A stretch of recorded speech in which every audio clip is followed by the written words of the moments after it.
On today's JMO with Josh and Joe, we have a surprisingly good weekend of college football. Something we did not expect. Nope. We Joe and I go over. We did a triathlon this weekend. I'm sore. Are you sore? Yeah, very sore. Yeah, very sore. We go over our weekend. It was a fun weekend. We learned a new drinking technique that we didn't learn in college, which is pretty fucking surprising because we pretty much did everything. Yeah, we reconnected with our youth. Yeah, it was fun. We go through our college football lineup. Definitely go through our Louisiana State University versus Louisiana Tech. Give you our thoughts on that. I think it's a little more positive than I expected. Yeah, we go through quite a few of the SEC games. Go through a couple of non-SEC games. Give our thoughts on that.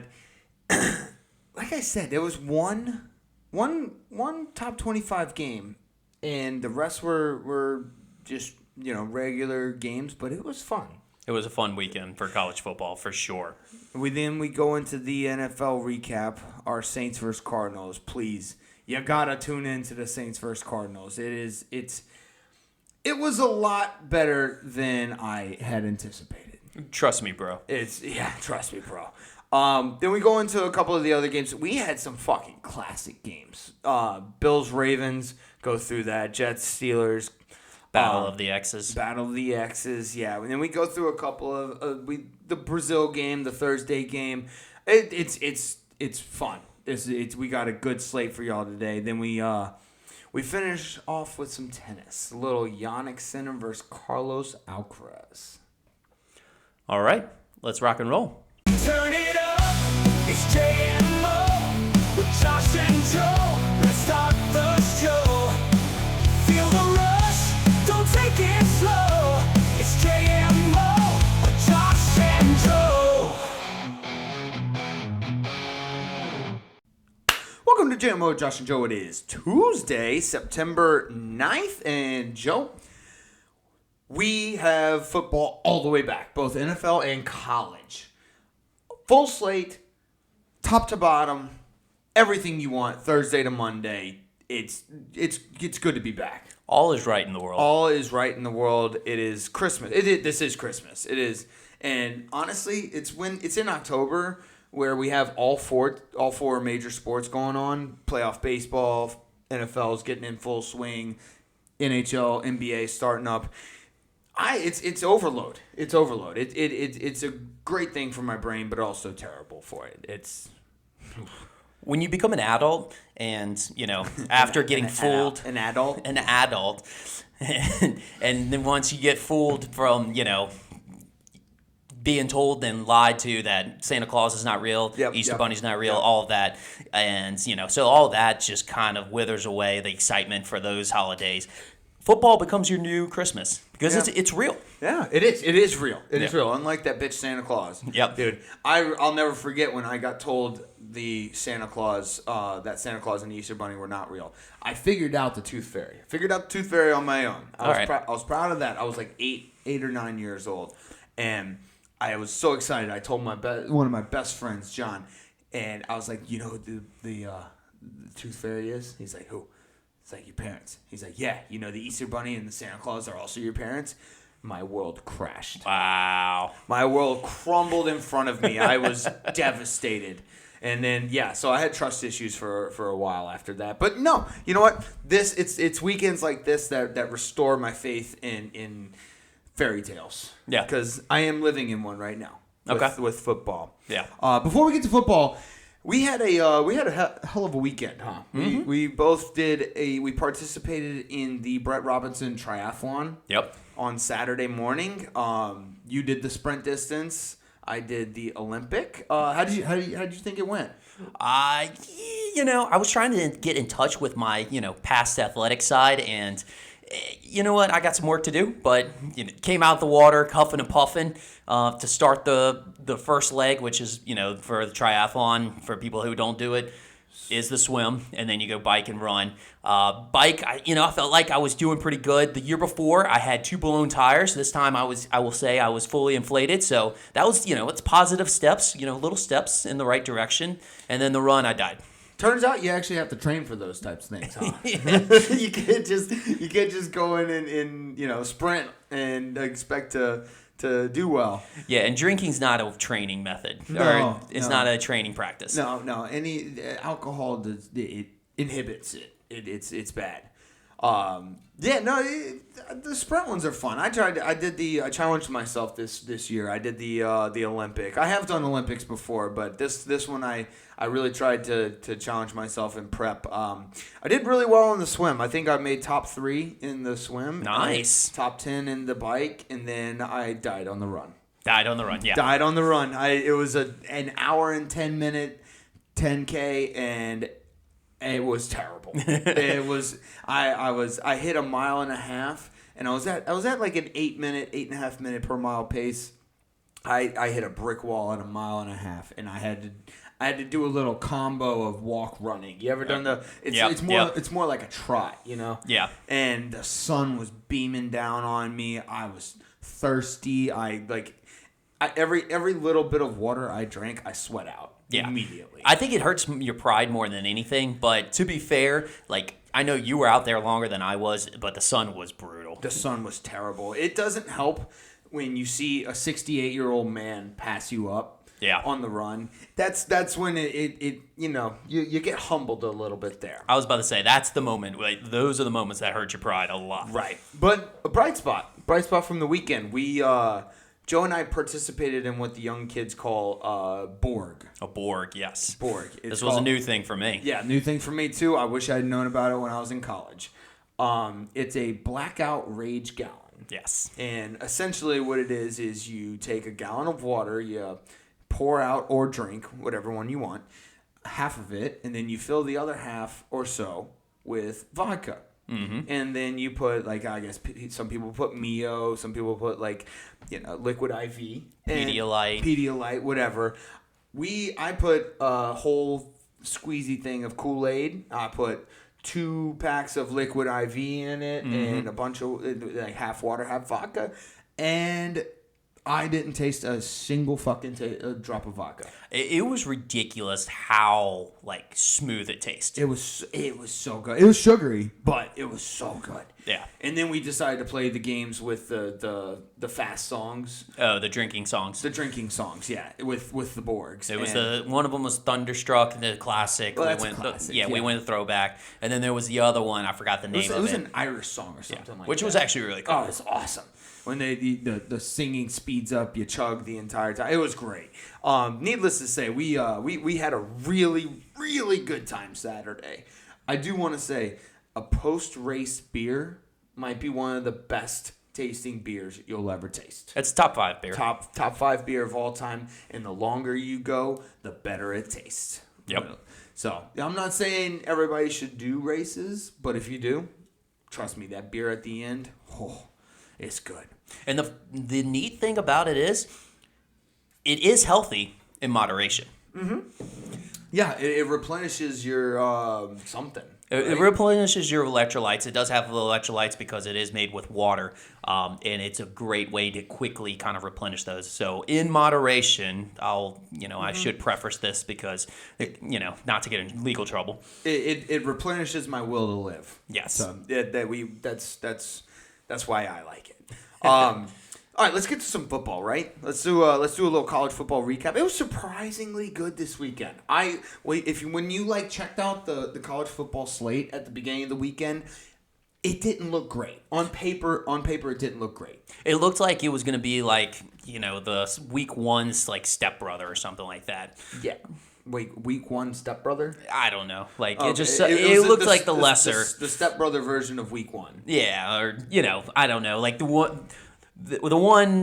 1 was the golden child, whereas week 2 was the stepbrother. It's a middle child. The middle child. The middle child. Okay, yeah, I see. Yeah. Okay, yeah, it's we don't know, don't really care about it. Yeah. Don't really pay much attention to it. But it was actually turned out to be, the middle child turned out to be the athlete of the family. It was good. We only had one top 25 matchup. It was Oklahoma and Michigan. We'll get to that one. Let's dive into this LSU game. LSU versus Louisiana Tech. Louisiana Tech. This, in my opinion, and I want to hear your thoughts about this too. In my opinion, this was the classic hangover / looking ahead game. Oh, definitely. You had a little hangover from the Clemson game, looking ahead to Florida. Not really completely focused. Mm-hmm. Not really disciplined. And again, I know we said this last week, but this is where Nick Saban excelled. Was these games. He never lost to the Citadel. Yeah. He never lost to those little cupcake teams. It was just a lack of focus. It is a lack of focus. And you know what? I kind of actually have seen kind of the makings of a 2019 year, but like the opposite. So if you remember going into 2019, really going into that year, the offense wasn't really hyped up to be the strength of the team. The defense was. The defense was. We had Grant Delpit. We had Derek Stingley. We had like some dogs back there, like and the front line. They looked like that was going to be the strength of our team, and we were just waiting for the offense to kind of catch up. Mm-hmm. Whereas, the offense started off hot. They had that big win with Texas, and we were kind of having to win shootouts at the time.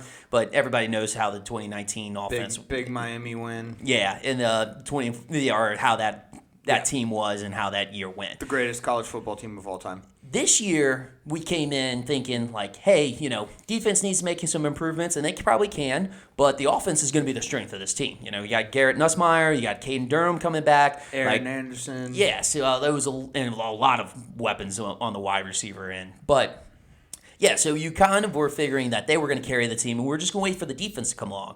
And we've been seeing quite the opposite. Like, defense has actually been the MVP for the first two games. Yeah, our linebackers have been flying around.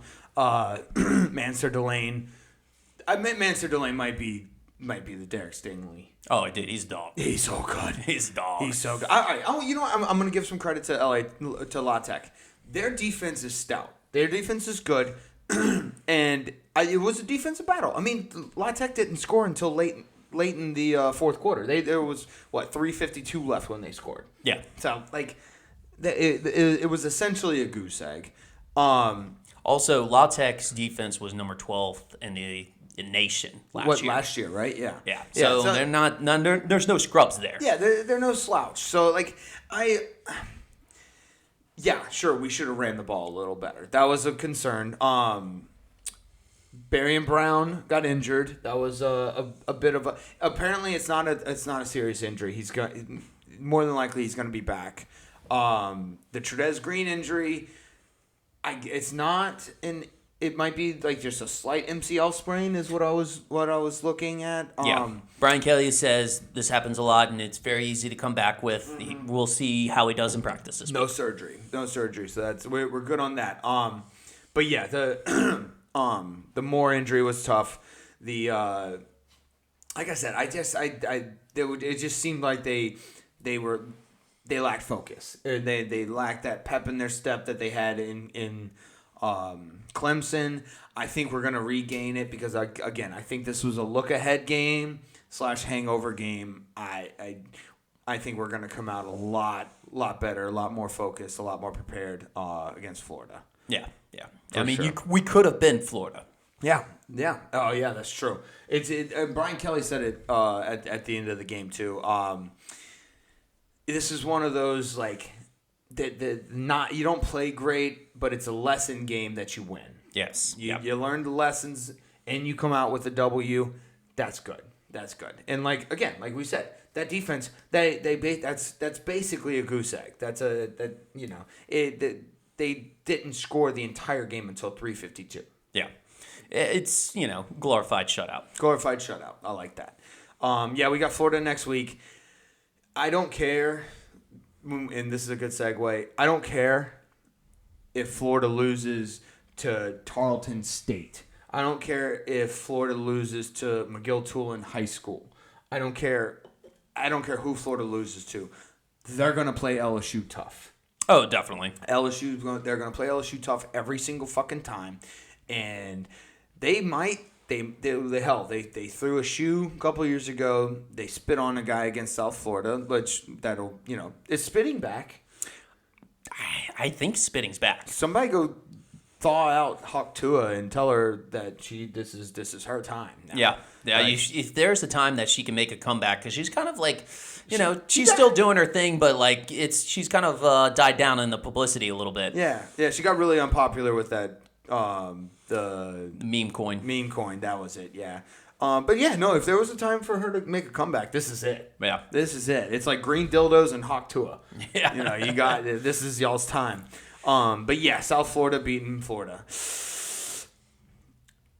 Does Billy Napier make it through October? It depends on how it goes. I just find it funny when a coach saves his job only just to mess it up the next year. Mm-hmm. It's hilarious to me. It's because I don't know. He's on year 3, and normally with coaches, that is the nowadays that is the make or break year. If you haven't performed or if you haven't been trending upwards, year 3 is usually fire year. I know in years past, like back when we were in high school and younger, that was more like closer to 4 or 5 years. Yep. But nowadays, 3rd year, that's it. 3rd time's a charm. Also, Billy Napier has never started 2-0 in his Florida Gators era. Really? Coaching era. Brian Kelly never started 1-0 until this year. So it's true. 2-0. So Florida's always been 1-1. We've always lost at least one game because they lost to, what was it? Did they lose to Utah that one year? Mm-hmm. Or did they beat Utah? I don't know. I just remember Anthony Richard spin around, circle, spin around pass for a touchdown was pretty nuts. But yeah. You know what? So I was a big proponent of hiring Billy Napier when LSU was looking for a coach and they hired Brian Kelly. Huge proponent. I was very upset when we didn't get Napier. It seemed like we were just waiting. So Florida got Napier. Hand up, I was wrong. I was wrong about that. I'm glad we didn't get Billy Napier. Was Brian Kelly the best option at the time? Yeah, probably. And we're making do with Brian Kelly. I like how the adjustments he's made this year. Mm-hmm. He is kind of an asshole, but he's also making adjustments and willing to do what needs to be done. Billy Napier, it's just he's like a hills and valleys guy. It's wild. It honestly kind of weirdly makes me more nervous for Florida. It's like because they're coming in, they got nothing to lose now. That is true. They're going to throw the entire playbook at us. I think I would be more worried if we had lost to Florida last year, because losing to Florida last year, now we have a little bit more of a chip on our shoulder. Yep. We could be like, all right, look, hey, yeah, they maybe lost to USF, but remember last year they were going to fire Billy Napier as well, and they beat us. Then we're going to be at least focused, for this one. Bulletin board material, yeah.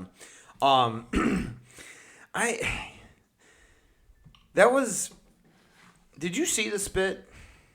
Yeah, I saw it. Was it of course. It was malicious?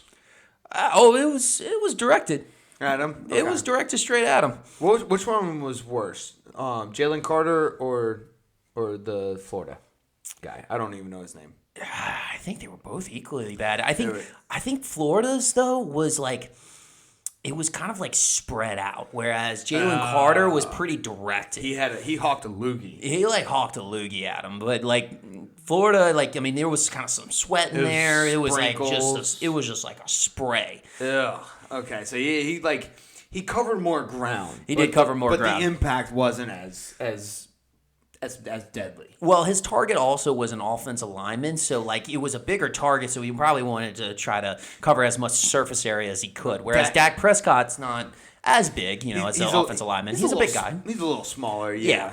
Also, I think the Jalen Carter one was warranted because Dak spit first. Hashtag Dak spit first. Dak did spit first. He spit first. Okay, that could be a tongue twister. Yeah, Dak spit first. Death. That did spit burnt. Anyways, spitting is back. Spitting is back. Somebody tell Hawk Tua. Let's go to the top 25 game. Oklahoma versus Michigan. Brent Venables, I may have been wrong about him losing his job this year. I know I said that last week. Hand up again. I was wrong. He may have he may not get fired after this year. After all. I mean, I disagreed with that statement a couple episodes back or at last episode. But that was only because I believed in John Mateer. So, maybe after John Mateer is out, I might think different. But there's just another level of swagger with John Mateer. He kind of looks like Baker Mayfield 2.0. He's got the highest Heisman odds right now. Mm-hmm. He's got the best odds to win the Heisman. Yeah, he does. He's got a nice little swag. You're right.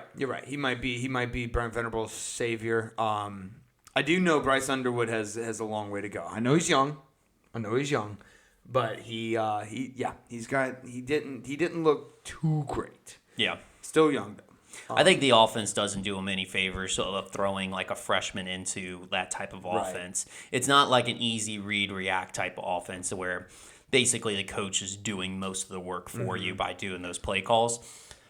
But but he's got a lot of talent. You can see how when he slings the ball, he's slinging it. Mm-hmm. So give him time. I don't think it's his fault. I think he's just rushed into a situation which, if he went to LSU, he wouldn't have had to do. Thank you. I think he's going to be without Sharon Moore the next 2 games as well. I think, from what I heard, it was a self-imposed 2-game suspension or something. I don't know. I don't get any of that stuff. I don't understand it. You think Sharon Moore is the David Shaw 2.0? Maybe. He might be. I guess we'll see. Yeah, Oklahoma beat Michigan. I'm actually surprised at that. I thought Michigan was going to win that game. I'm glad I didn't bet. One of the perks. We'll get to this in a later game, but one of the perks to being in Alabama was I couldn't sports bet. That's where our triathlon was in Alabama. I couldn't sports bet there.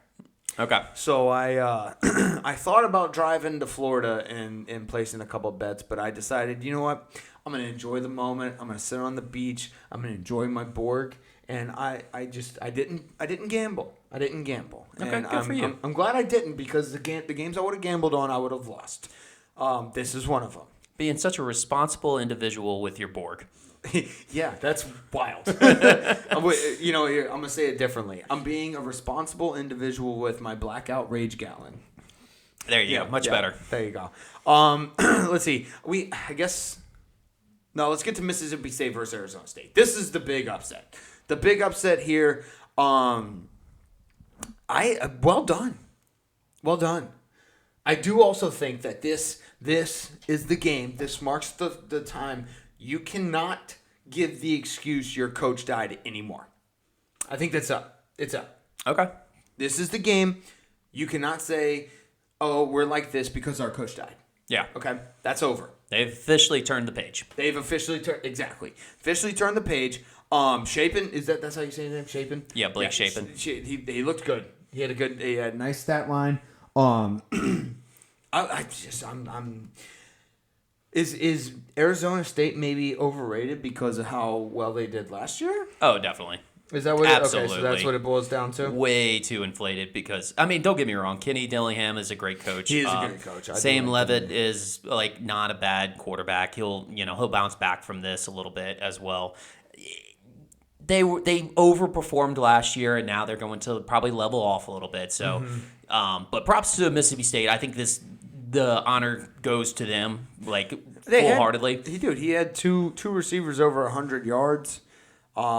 Shapen himself had 3 touchdown passes. That last 58-yard touchdown pass to win it was insane. I don't understand why you press when you're the defense on Arizona State on that last play.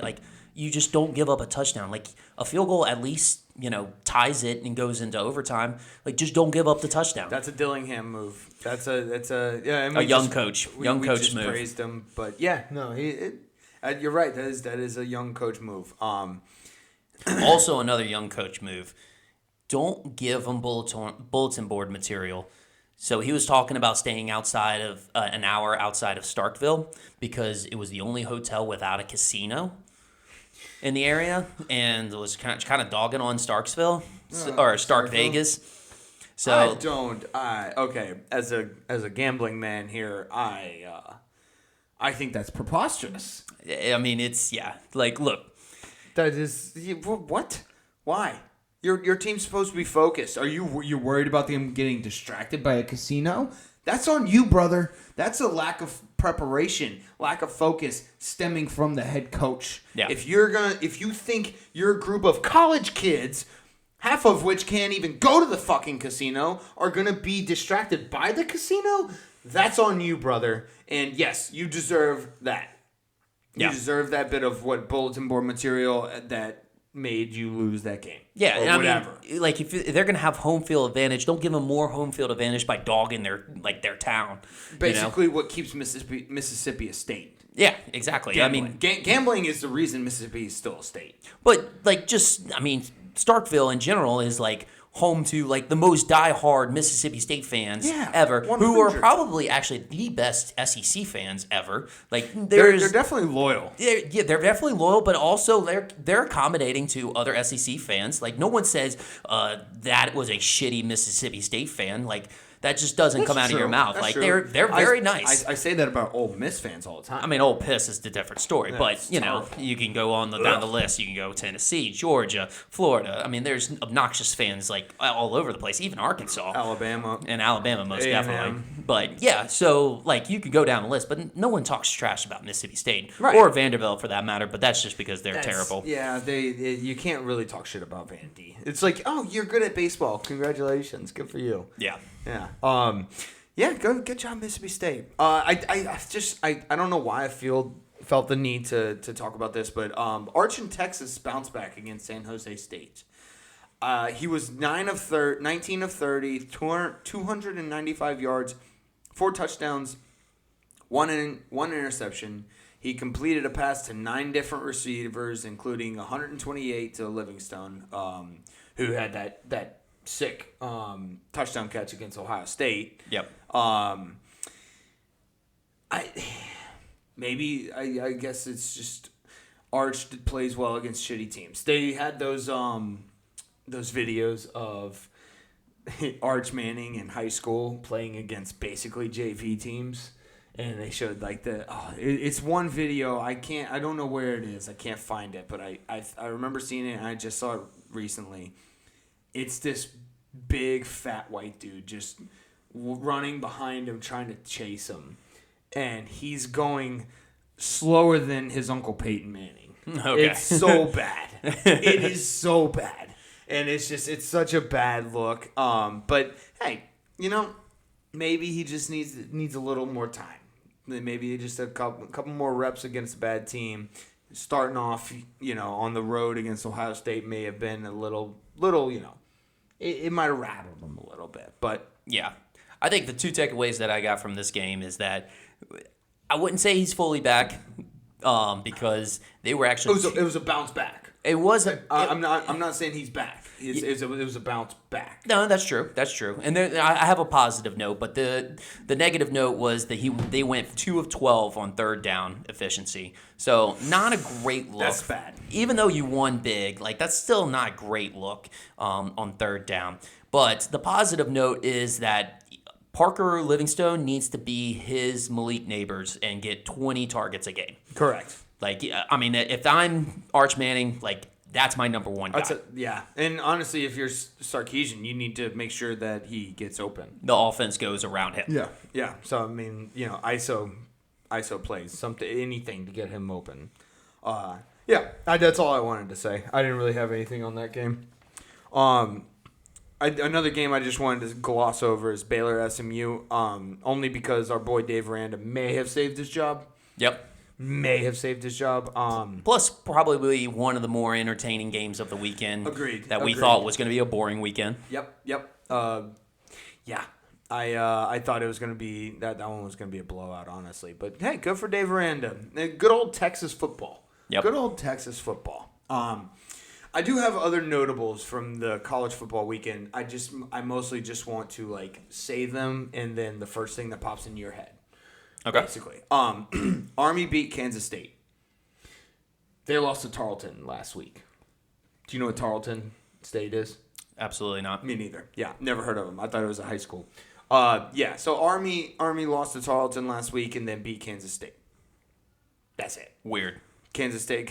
Klein is out. He's got to be out. He's I don't know. Alabama throttled ULM. Big whoop. They were mad. They were mad. Tulane beat South Alabama. I know it's your alma mater, South Alabama. I have to bring up Tulane. They're starting off 2-0. Starting off 2-0. 2-0. You know, they just one win at a time. One win at a time. I will say that Tulane has Coach John Summerall, who always had South's number, so it seems like it's continuing. Okay. Oregon 69, Oklahoma State 3. I think Mike Gundy might be gone. The mullet might be gone. Well, he keeps playing like he's in 2012, but the transfer portal's here. Yeah, transfer portal's here. You and Dabo Sweeney, man, you both need to, get with the times. Cut the old school out. Yeah. Ole Miss 30, Kentucky 23. This is one of those games that I would have bet big. Ole Miss covering the spread, which they did not. I think it was an 8.5 point spread, and it was a 7-point game. Ole Miss versus Kentucky. Because Kentucky didn't look good last week. Is Ole Miss maybe a little overrated? Yeah, Simmons didn't look so great in this game. No. They might have a little bit of a down year this year if they're playing like that. Or Kentucky may just be a defensive squad. Fuck Lane Kiffin. Fuck Lane Kiffin. Fuck Ole Miss. Fuck them all. You know what? Kentucky and Mark Stoops. Mark Stoops probably gonna be gone. But kudos to Kentucky. I'm just glad. I would have been a lot more pissed off if I had actually bet this game. But because I didn't, you know what? I'm happy. I wasn't as lucky as you. Oh no, you bet this game. I fell victim. Fuck Ole Miss. Why would I ever bet on Ole Miss? And the last little thing I had was Notre Dame had a bye. Why do we have buys at week 2? I'm not sure. I don't think they played in week 0. Right. No. Well, okay. That's what I'm saying. Week 2. I would understand if you played on week 0 and you had a bye, but see, I think it should be a minimum 4 weeks. You should play 4 games before like in the NFL. You should play 4 games before you start buys. Well, college, I believe, also has 2 buys now. They do. You're right. They do. But I still think week 2 is like if you've only played 1 game and then a bye, I think it's too early. Oh, I think it's definitely too early. I mean, if you're a team, you would want to buy later on in the season because you get a little bit more wear and tear on your guys. They need a rest. Yep. Buy's way more beneficial. Agreed. You got anything else on college football? No, that's it. That was a good weekend. A surprisingly good weekend. Let's get to the NFL. I know people aren't going to want to talk about this, but so we'll go through it quick, but we have to because we're Louisiana boys. Saints versus Cardinals. Okay, Saints. I don't know if it was the exceptionally low bar that I placed on them or what, but I was surprised. I was like, man, this team's not as bad as I thought. Cam Jordan got a nice sack. He's number 20th on the all-time sack leader list. Spencer Rattler didn't look terrible. He made some throws. And we're one Juwan Johnson, Buda Baker mishap away from tying that game, potentially tying, if not going ahead of that game. Yeah. That's like, here's the thing. If you're going to be bad, be entertaining. And I think Spencer Rattler throwing 46 times is entertaining. Yeah. That's fine. You know what? You're Kellen Moore. You're throwing the playbook at him. You're trying to. You're at least trying. You're trying to get him going. Alvin Kamara. What did you think? He kind of looked like his old self a little bit. Oh, all the vets looked awesome. I mean, Demario Davis had one of the highest PFF grades of anybody in the league week 1. You know, Juwan Johnson was the second best tight end fantasy wise. like insane. Yeah, and then like Olave actually played pretty well. Okay, my criticism for Spencer Rattler, okay, wasn't terrible. He needs to stop throwing hospital passes. Yeah. You know what I mean? You know what a hospital pass is? Putting your receiver at risk. At risk, yes. So like he's tossing a pass over the middle, and he sees the safety coming in, and he still throws it anyways. Yeah. So like basically it's going to be a bang bang play. Your receiver's going to catch the ball and then get popped. That's what we call a hospital pass. He needs to stop doing that. Yeah. Especially with Olave. Olave is a very, very, I wouldn't say brittle because he plays in the NFL, but he doesn't need to be taking unnecessary hits. Well, he's been hurt so many times, so like right, you got a great point there. That's yes, correct. I would say credit to the Cardinals, but no, we're supposed to be terrible. Y'all should have killed us. I mean, Kyler Murray, he was running around. He's 20. Actually, you know what? Kyler Murray, this stat line is not good. 21 for 29 with 163 yards. It's not great. No. It sounds like you're a rookie and just dumping it off to your check down. That's what I mean, I know he wasn't, but that stat line, that's what that says. Or he was trying to prevent himself from dumping on the field. Yeah, that's true. Yeah, that's true. Yeah. In case for those that don't know, he was having diarrhea at 4 a.m. in the morning. Mm-hmm. He had a tummy ache. Had a little bit of a tummy ache. So, yeah, not a good day to wear all white uniforms. Yeah. He almost pulled a Lamar Jackson. I will say this: Marvin Harrison Jr. finally he looked like what we kind of expected him to look like. I mean, yeah, a little bit. And I will say this. I don't know if it was because of the Juwan Johnson, Buda Baker mishap, the throw by Rattler at the end of the game, the last throw was not good. Oh, yeah. You got to give your receiver a chance. Like it's going to be the last fucking play of the game. Throw up a 50-50 ball. Don't throw it out of bounds. Yeah. Like, it was. But again, the Saints might not be the worst team in the league. It's a combination of, setting our bar exceptionally low, and I might set my bar so low that I feel like this after a loss. And also just programming our mind to just celebrate the little wins. But yeah, I feel the exact same way. I don't think it was like bad. Like this is definitely loser mentality. Oh, but definitely loser mentality. I don't give a fuck because I feel good. I feel good right now. We're building something. Rookie head coach, terrible quarterback. But hey, we looked like a decent team. We were in that game until the very end, until basically the last couple of seconds.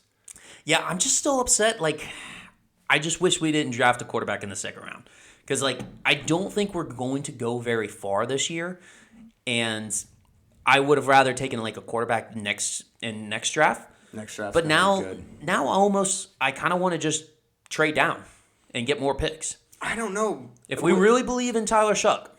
Yeah, well, I keep trying to convince myself that he's going to be good, and it's almost what's bad.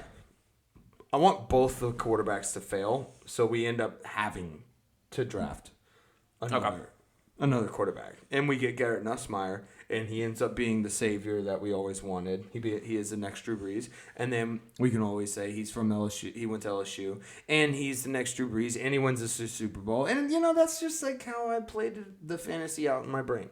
That is true. But another aspect to this, which is actually going to be a common theme of mine for, some of the games that we talk about, is that I just think that rookie quarterbacks in general just need to wait. Yeah. I think they just need to wait. So during that time while they're waiting, maybe build up the rest of the roster. And then whenever they actually are able to understand the NFL system and speed of the game, then you put them in and expect them or have higher expectations for them. Right. So, which is, like I said, I got a couple other quarterbacks that I'm going to actually throw that little same type of theme with. So, but yeah, I feel like that's the same way that they probably should handle Tyler Shuck. Mm-hmm. And here's the thing. Or Spencer Rattler. Show me a rookie quarterback that's won a Super Bowl. You can't. Russell, I think, went to it. Yeah. No, show me a rookie quarterback that's won a Super Bowl. Is there not?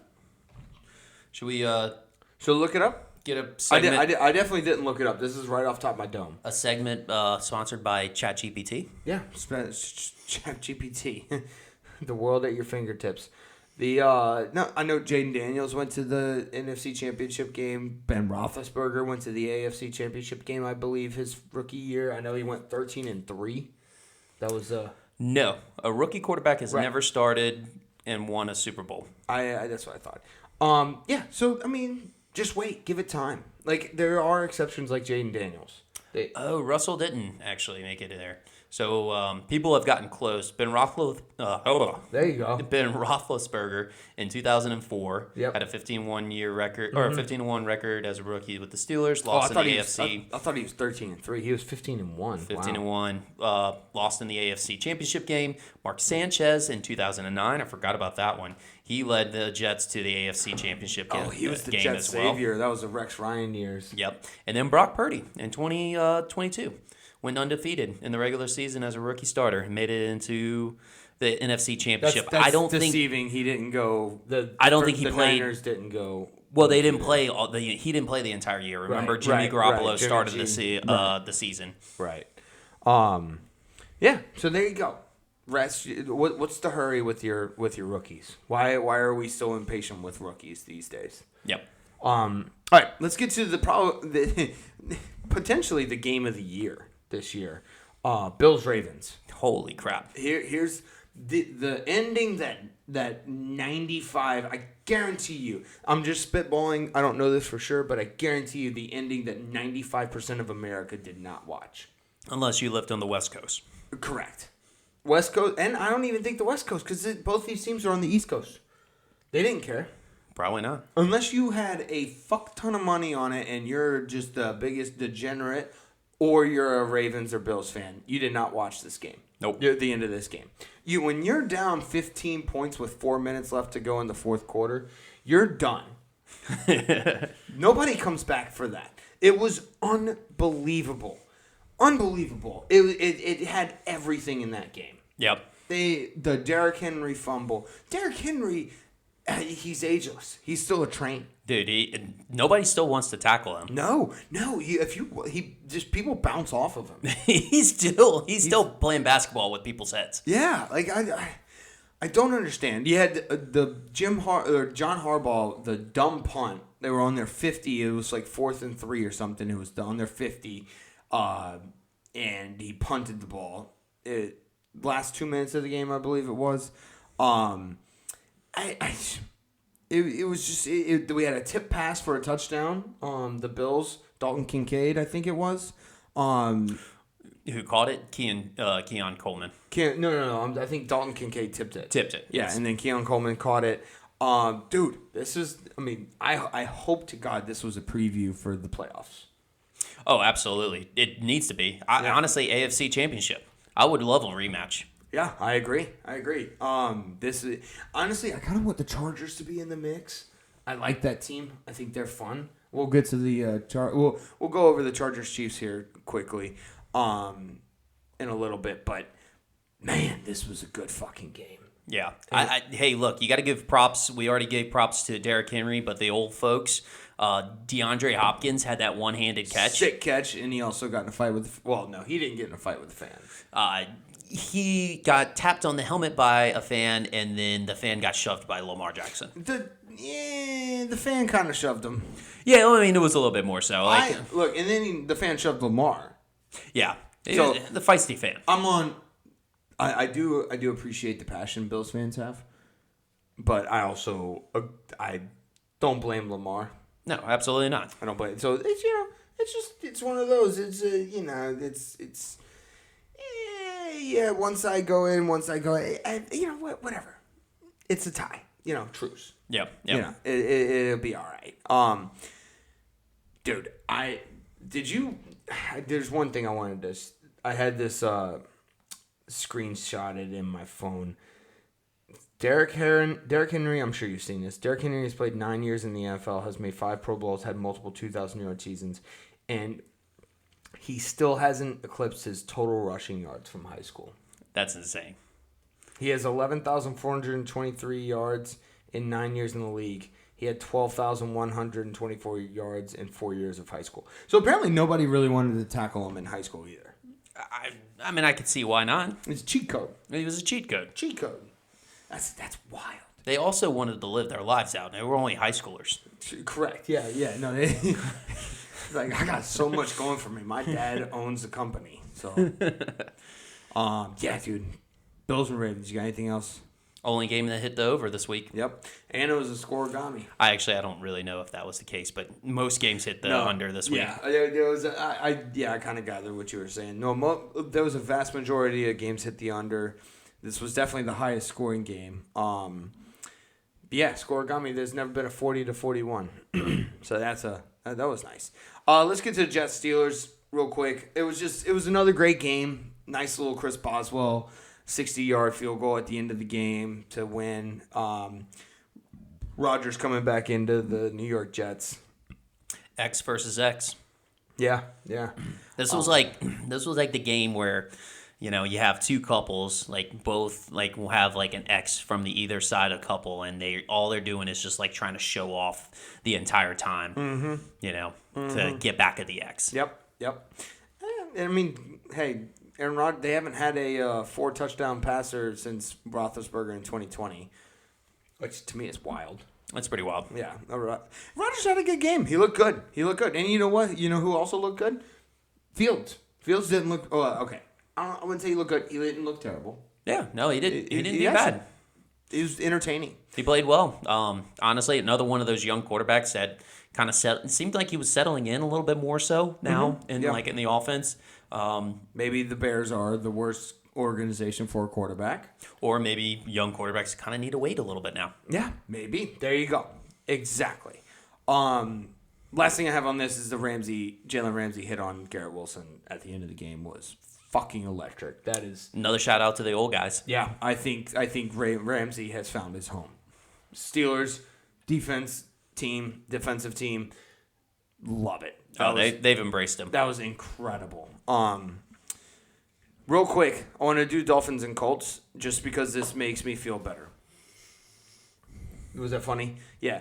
This makes me feel better because the Dolphins might be the worst team in the nation. Yeah, they're bad. I mean, so, like, all right, let's discuss. How long before Tyreek Hill gets traded? Because this is, I mean, I thought the over-under would be, like, around, maybe mid-October, but it's looking like it's probably going to be a little before that. What if he gets traded back to the Chiefs for a 7th-round pick? That would... that would be pretty good. It could happen. Oh no, yeah, you're right. It could definitely happen. The only team I don't want to see him get traded to is the Chiefs. The Chiefs. Well, yeah, okay, you're right. There's two teams, the Ravens and the Chiefs. Okay, yeah, the Ravens. Yeah, that's a good one too. I get that. It would be like back when they got Steve Smith from the fucking from the Panthers. Yeah. It's just like, that's not fair. Yeah. Send them away. You got the best defense in the fucking world. You don't need Steve Smith Sr. either. No.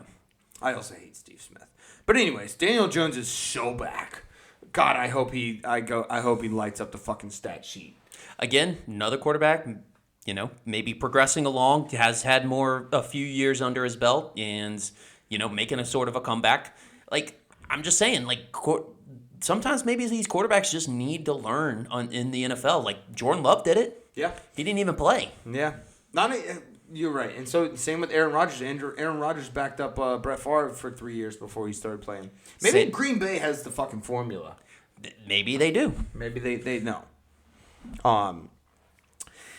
Speaking of Daniel Jones is so back. Daniel Jones did something that Peyton Manning nor Andrew Luck ever did in their entire career at Indianapolis. Oh, what was that? Scored on every drive of the game. Every offensive drive of that game, they scored.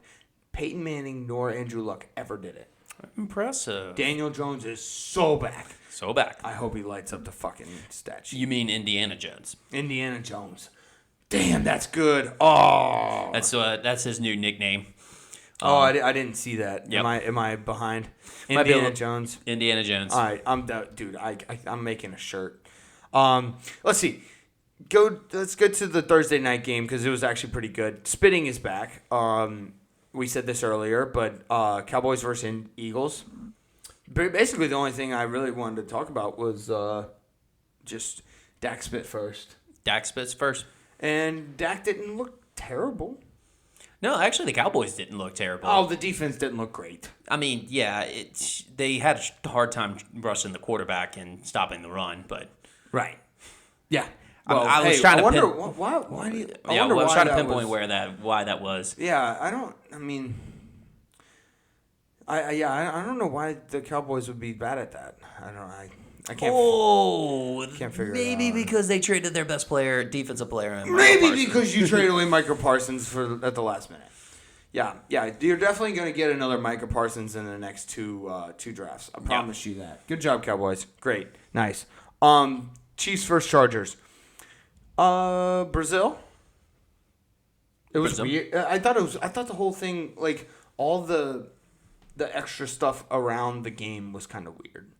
Like Mr. Beast and all those guys at the beginning, the halftime show. YouTube was trying to show out. Yeah, they were really trying to show out. Because this was their first game, and so like we've gone through the Amazon Prime days, their intro and stuff. This was the YouTube days. Mm-hmm. They were trying to show out, and actually they have some big names. They did. I mean, I don't know who the halftime show was, but she's hot. I think she was Latina. Like from Brazil? Oh, she's from Brazil? I think so. I feel like you have to have somebody from Brazil. It seemed like the hips were from Brazil. The hips were definitely South American. Yeah, exactly. Those were definitely South American hips for sure. Yeah, no, I didn't know who that was. Yeah, I did. I'm not a big fan. Wasn't a big fan. Keep the halftime shows for the Super Bowl. That's and maybe Thanksgiving. I don't know. It was weird. But hey, the crowd was electric. Mm-hmm. The game was awesome. You had two of the more popular teams in America. Yep. Justin Herbert's fucking sick. Hey, he's good. He's fucking sick. Quentin Johnson's finally coming into his own. Yeah, he learned how to catch the football. Yeah, right. I mean, like, what how did you forget? You graduated TCU and your bachelor's of whatever, and you're I think a minor in forgetting how to fucking catch the ball. I don't know. I didn't really have anything good for that. Well, not to mention that he went to the national championship. Right. No, I know. He was good. He was a fucking great receiver. I just don't understand what happened between him graduating TCU and then going to the fucking Chargers. Yeah. So he was probably overdrafted his rookie year in fantasy football, and now was underdrafted. Right. In this year's fantasy football. Oh, he's on the fucking waivers. Yeah. He's on waivers. He's top waiver. Yeah, he's the top waiver in every single fucking league you can ever imagine. Like the transaction trends are insane. Hey, props to the Chargers sticking with him.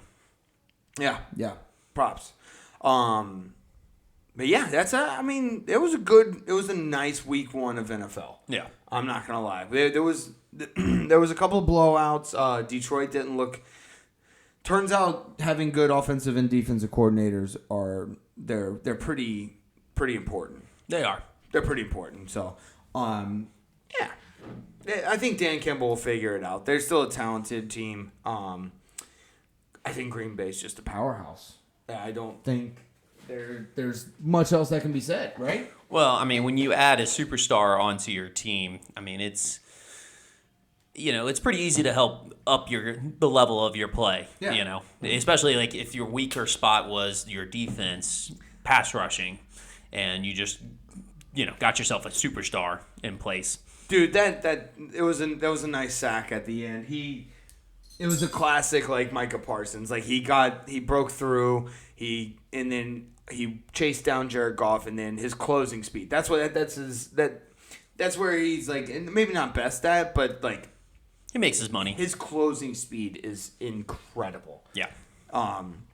Close the gap. That's about all I had on the NFL, man. The Niners beat the Seahawks.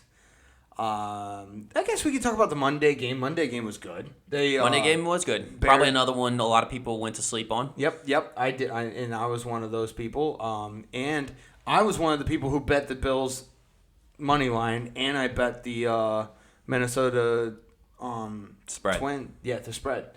So Which was like a -1 or something minus like one. that. It was -1.5. But yeah, dude, I got both of those. It was a good weekend for me betting, mostly because I was in Alabama Saturday and I couldn't bet. And you couldn't bet, yeah. Yeah, but the Bears, the Bears. That's what they did, and JJ McCarthy, he looked terrified in the pocket. For the first 2.5 quarters, I was wondering how long it would be until Justin Jefferson got traded.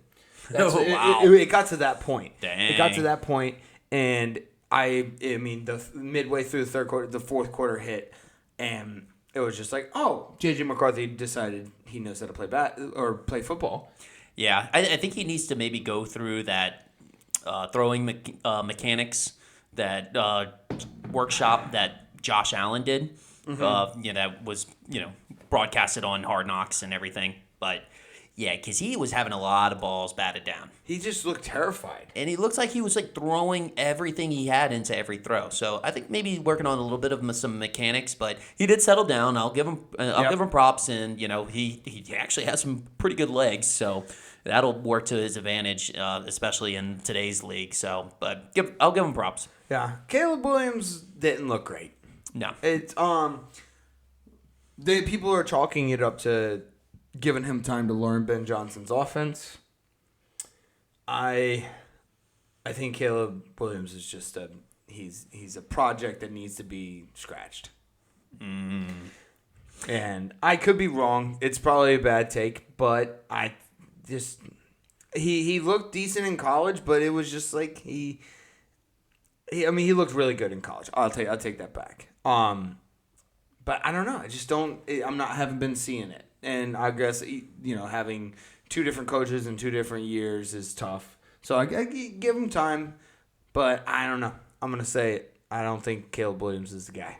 He's one of those frustrating guys that you really yell at the TV because you've seen some throws from him and you see the physical attributes that you're just like, wow, you can be a really good quarterback. But he just doesn't do it, though. No. He doesn't. It's just for whatever reason, at the beginning of the game, even in group chats and stuff like that, we were talking about oh yeah, Caleb Williams looks good because we're looking at the stat sheet where he's 8 of 8, 9 of 9. I think he went first 8 or 9 passes, completions, but they were all checkdowns. Yeah. You're going to, if it's an easy throw like that, it's all going to be checkdowns. What can you do down the field to take the top off the defense? Keep them honest. You got to. That was a good game. It was a nice little comeback. I was nervous, and then JJ McCarthy threw that touchdown pass to I can't remember who it was. But they didn't go up, but they were within striking distance, and that's when I texted you. I'm like, all right, we're live. We're back. Yep. We're back. Yeah, great week 1 of NFL. Great week 1. I won 2 of my 3 fantasy leagues. I'm still in my Survivor League. Okay. I'm still in my Survivor League, and I guess I have a betting league too, but I basically pick the spreads for every single NFL game, and then you get ranked based off of what you got right. I will say this: I need to toot my own horn. There's a tiebreaker, and one of the tiebreakers was to guess the final score of the Minnesota-Chicago game, and guess what I guessed? What'd you guess? 27-24. Wow. I got the exact fucking score. I have never done that before in my entire life, man. Wow. Never done it before in my entire life. I was very happy. But yeah, no, it was a good weekend. Good weekend. Nice. Last thing I wanted to finish off with was a little tennis. I got to because this Carlos Alcaraz Jannik Sinner rivalry is just too good. Oh, it's awesome. It's too good. It's giving me Federer versus Nadal vibes. If you look at the last 8 majors, 8 to 10 majors, they're either in the finals or in the semifinals. It's them two versus each other. I think all three of the 4 majors this year were Alcaraz versus Sinner. Yeah. And I think Alcaraz took 2 out of the 3. Yeah. It's awesome. It is so much better to watch. It's crazy how much better it is to watch good tennis versus like all these guys are really good, but the top 10 tennis players are just so much better than everyone else. It's wild. But I'm gonna need Drake to stay out of tennis, because the curse is real. I mean, he puts 300K down on center, and Alcaraz won. Yeah. So he needs to stay out.